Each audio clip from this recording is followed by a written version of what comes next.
নমস্কাৰ। কবিতাৰ শিৰোনাম সবাতোকৈ আপোন। কবি নৱকান্ত বৰুৱা। হয়তো নহ'ব পাৰে মোৰ আই সবাতো শুৱনি, তথাপি আপোন মোৰ আই।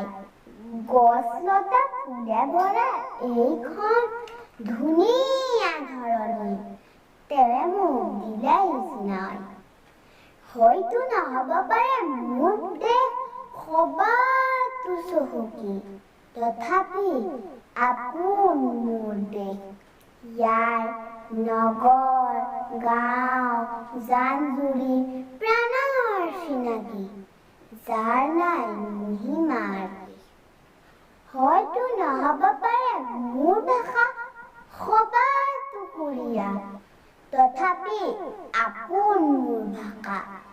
তাৰেই প্ৰকাশ কৰোঁ অন্তৰৰ ভাৱ কুমলীয়া, সুখ দুখ স্নেহ শান্তি আশা। মোৰ আই মোৰ দেশ মোৰ ভাষা ভাল পাওঁ, তাৰে মই জিনিম জগত।